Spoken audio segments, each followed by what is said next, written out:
As a result of your and my time together in this nugget, we'll be able to describe exactly what a layer 2 switch does for a living, as well as a layer 3 IPv4 router. Let's begin. I'd like you to imagine the last time that you were using a computing resource. For example, a tablet, a phone, a computer, and very likely the chances are you're doing it right now as we talk together in this nugget. And when we boil it all down, the whole gist of network or networks is to share resources from different devices. And in general terms, a device that is providing resources or providing the content is referred to as a server. So for example, a web server could serve up web content. An email server could provide email content, and so forth. And the client piece would be the function that's receiving that content. For example, a browser like Chrome or Firefox or Internet Explorer is providing the client function as we connect up to web servers who are providing the content. And if you, like me, when we're learning something new, if we have words or terms that are strange to us, sometimes that's a barrier to getting past it. So what I want to do with you in this nugget is talk about some of the common devices that we're very likely to see all the time in computer networks today, and just talk with you one-on-one about the names of these devices and what they do for us in the network. So let's start off with the definition of network. When you see the term network, what I would love you to think about when you hear the word network is think about street. Because you and I are both familiar with what a street is. For example, your address for the place you live is very likely on a street. And other people who live on that same street with you also have that street as part of their address. So in our topology here, we have router 1, this little hockey puck looking symbol. Everything over here could be considered as one network or one street. And that would include this Linux computer, the Windows computer, this guy over here too, this printer, this server, and any other devices that may be on that common network. Now, I'd like you to think for a moment about the street that you currently live on. Think about the name of that street. And having a name is a very common thing for a street to have. So just like a street, a network is also going to have a name. And for right now, let's call this network, this street over here that all these devices are on, let's call that street number A. And let's also, for the purpose of discussion, let's call this little street right here between this router and this firewall, let's call that street number B. And up here we have a switch and some public facing servers. And that's just a fancy way of saying we have some servers that can be accessed from the internet. And let's say this is network number C. And then over here we'll put network number D, and this network between this router and this branch office, we'll have that as network E. And the network between this router and the internet service provider, we'll go ahead and call that network F. So what we're looking at right here is a collection of networks. And each one of them has a different name. Very much like each street has a different name of the street. Elm Street versus First Street, and so forth. So now here's the wrinkle. Let's say we have a user like Bob who's sitting at this computer number 2 right here, a Windows computer, and Bob wants to go out and connect to the internet. Well, anytime that Bob wants to communicate with a server that's not on its local network, so Bob's on the local network A, and he wants to get out to the internet, which is some different network, Bob is going to need a little help, and he's going to get that help from a device called a router. And in our topology, these little blue hockey puck looking things, those are examples of IP routers. And the question might come up, okay, what exactly does a router do for a living? And the answer is, it routes. It makes forwarding decisions based on its routing table. So a router plays the game of hot potato all day long. It gets a packet in, it looks at the address of where this packet needs to go, the street name if you will, and then it makes a forwarding decision based on what the router believes is the best way to forward that packet, that information, in the direction of the network it needs to get to. Now, these networks that we've identified as network A, network B, network C, and so forth, those are representing some type of an IP network address. So an IP, the acronym IP, stands for Internet Protocol. It can be used inside of our local companies and on the internet as well. And an IP network address is simply like the name of the street that all of these devices are agreeing to use in this area of our network. And what the router does for a living, it routes between networks. So if Bob or anybody else here on network A wants to get to network B, C, D, E, F, or points beyond, all those devices are going to need to use the services of this router that is going to be able to forward traffic between different IP networks. So we can say that a router makes forwarding decisions based on IP networks. So the router's job is simply to make forwarding decisions when it gets a packet, looks at where it's destined to, and then plays the game of hot potato to forward it to the next device in the direction of that final destination. Now, one term that we'll quite often hear, I'm going to point it out right now, is layer 3. And inside of the data that's being sent across networks, there are different categories or compartments, if you will, for the information being sent. And at layer 3, that's where we tuck in information such as IP addresses. So because the router is making forwarding decisions based on IP addresses, sometimes a router is referred to as an L3 or a layer 3 device. So let's take a moment and review what we've learned. Number 1, when we hear the term network, we can think of a street name because an IP network is very much like a street name that all the devices on that same street share and have in common, just like all of our neighbors who live on our same street. Now, if you and I want to send or receive information outside of our own local IP network, our own local street, we are going to have to use the services of an IP router, which can do that forwarding for us between IP networks. And because IP addresses are associated with layer 3, that's the compartment, if you will, that they live in, we'll often hear a router referred to as a layer 3 device. The next question might be, well, what if we're not trying to communicate outside of our own local street? So right here we have street A. And what if computer 1 and computer 2 want to talk directly to each other?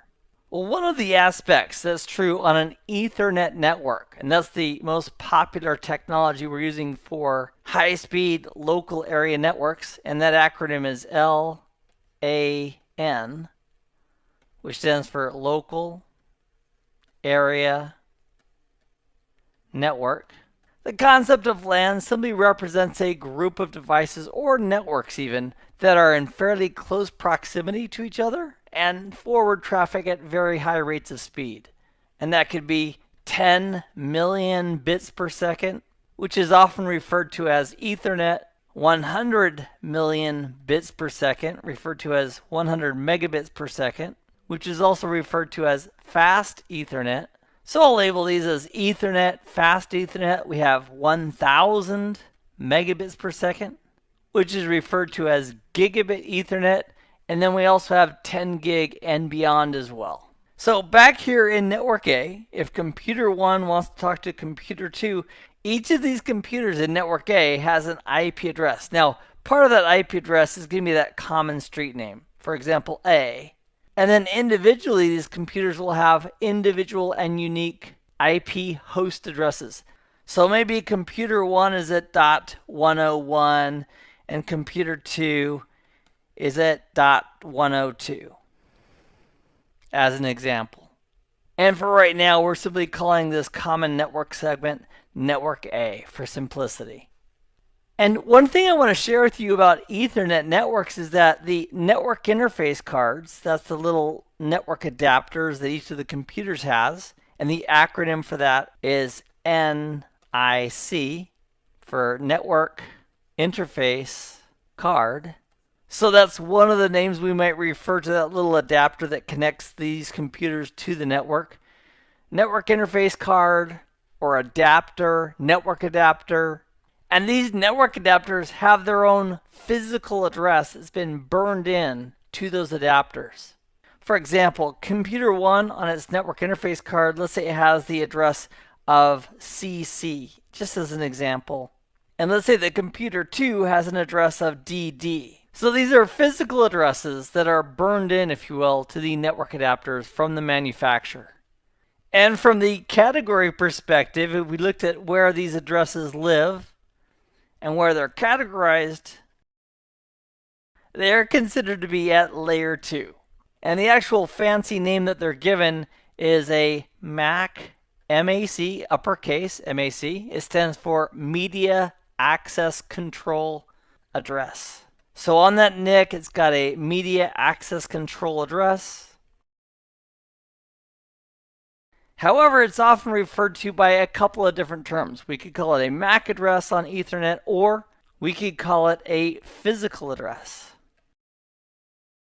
And because this is also associated with this little compartment called layer 2, it's often referred to as a layer 2 address.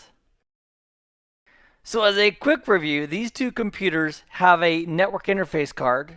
On each of those network interface cards, there's a burned in layer 2 or physical address, which can also be referred to as a media access control or MAC address, that they can use as they send and receive data with other devices on this same local network. Now, I'd like you to imagine that computer 1 wants to communicate directly with computer 2. And both of these devices are physically connected over to what's called a switch. Computer 1 is connected to switch number 1, computer 2 is connected to switch number 2, and there's a cable that's interconnecting switch 1 and switch 2 together. So again, everything over here on this left-hand side for the moment is part of one network. Now, focusing just for a moment on layer 2. If computer 1 is sending information into the switch, which is meant to be received by computer 2, the question I have for you is this. Do we want that information to be sent out to the printer, out to this device called the access point? Do we want it sent out to the router? Do we want it sent out to the server? Or, and this is the winning answer by the way, do we want it sent just out to computer number 2? Who's the intended recipient of this information? And the answer is, well, if it was email, Keith, I wouldn't want it to go to everybody. I'd want it to go just to the person who's supposed to get that email. And I would agree with you. And that's why we have this really cool device called a layer 2 switch. And here's what a layer 2 switch does for a living. It makes forwarding decisions based on the layer 2 addresses, the physical or MAC addresses in an Ethernet network. So in our topology here, switch 1 and switch 2, they are listening to all of the information coming in to each of the ports on the switches. And by listening to the incoming frames, when computer 1 sends a frame, he always includes his source address, his source MAC address, when he sends frames into the switch. And as a result, switch 1, by looking at the source address of each of the frames, knows computer 1's MAC address lives off of this specific port. The same thing would happen with computer 2. Computer 2 would be sending frames into the switch, and the switch would look at the source MAC address, and the switch would then learn dynamically that computer 2's MAC address is reachable off of this port. And that same logic happens over this interconnection between the two switches as well. Now, our end result, which is what we're after here, is that a switch does not bother and waste everybody's time by forwarding data that's not needed by those other devices. So if computer 1 sends a frame of data into the switch is going to know, oh, this is destined for computer 2. Then switch 1 will forward it down the interconnection between switch 1 and switch 2. And switch 2 will forward it just directly out to the port where computer 2 is. And it won't bother any of the other ports by sending it that information that wasn't intended for those other ports. So we could say that a layer 2 switch, which is dealing with MAC addresses, which are also sometimes called physical addresses, and or also called layer 2 addresses on an Ethernet network. We could say that a layer 2 switch is making forwarding decisions based on that layer 2 information. In the case of computer 1 and computer 2, only forwarding a frame of data where it needs to go and not sending it everywhere else. So if we do a little comparison here between switches and routers, so here our device is going to be a layer 2 switch. The layer 2 switch is making forwarding decisions based on layer 2 addresses. And here's what I'd like you to do right now. On Ethernet, I'd like you to give me a couple of terms that we refer to when talking about these layer 2 addresses on Ethernet. Can you remember the names? And I'll give you a moment right now to think about the layer 2 addresses and the names for those addresses. Do do do do do do do do do do do do. Do, do, do, do, do. Fade out the Jeopardy music. Okay, so if you said, Keith, those are MAC addresses, which stands for Immediate Access Control addresses, that is one absolutely correct answer. Or if you said physical addresses, that would also be absolutely correct. So on Ethernet networks, those three terms are all synonymous. Layer 2 addresses, MAC addresses, physical addresses, we're all talking about the same thing. The burned-in address given to a network interface card from the manufacturer when they made that interface card. So if we put a little dotted line here, and we compare a layer 3 router, a router is making forwarding decisions based on IP network addresses, which are an example of layer 3 addresses. And in the world we live in today, most of the internet is using something called IP, which stands for Internet Protocol version 4, as the layer 3 protocol. However, what's gaining popularity a little bit every single year is IPv6. It's been out for way more than a decade, and since we're running out of IPv4 addresses, we are being pushed as a planet slowly towards the use of IPv6 because there's more IPv6 addresses available. So the layer 2 switch makes forwarding decisions based on layer 2 addresses. A layer 3 router is making forwarding decisions based on IP network addresses. And I've got one more question for you. What if someone made a box like this and it had little ports that we could connect into it, and this magical box was able to do layer 3 routing based on IP networks and forwarding based on IP addresses, as well as doing layer 2 forwarding based on MAC addresses? What kind of a name would we give to this magical box? And I have a proposal. I propose that we give this box that can do layer 2 forwarding as well as layer 3 forwarding, I propose we call it a multi-layer box. Now the term multi-layer box doesn't sound that glamorous, so I suppose we could either call it multi-layer switch / router, which would be literally what it is. However, here's what the industry calls this box, which has those features integrated. They simply call it a multi-layer switch because it can do the work at layer 2 based on MAC addresses, and it can do the work at layer 3 based on IP addresses. In this nugget, we've identified the basic functions of a layer 2 switch, that's these guys right here, as well as a layer 3 router, with the layer 2 switch making forwarding decisions based on layer 2 information such as MAC addresses, and a router making forwarding decisions based on IP information such as IP network addresses. And we've also come up with a term that we can use for a single box that has the ability to do layer 2 switching and layer 3 routing, and we're calling it a multi-layer switch. So here's our action items for this nugget. 2 things. Number 1, I'd like you to teach somebody about layer 2 switches and IP layer 3 routers and what they do. Now you might think, well, Keith, I need to review this a couple times before I do that. That would be your second assignment then. Go ahead and review this video if you need to until you talk to someone. It can even be over the phone, Skype, whatever, and just give them a brief overview of a layer 2 switch versus a layer 3 router. Give yourself a big pat on the back, and I'll see you in the next nugget. Until then, I hope this has been informative for you, and I'd like to thank you for viewing.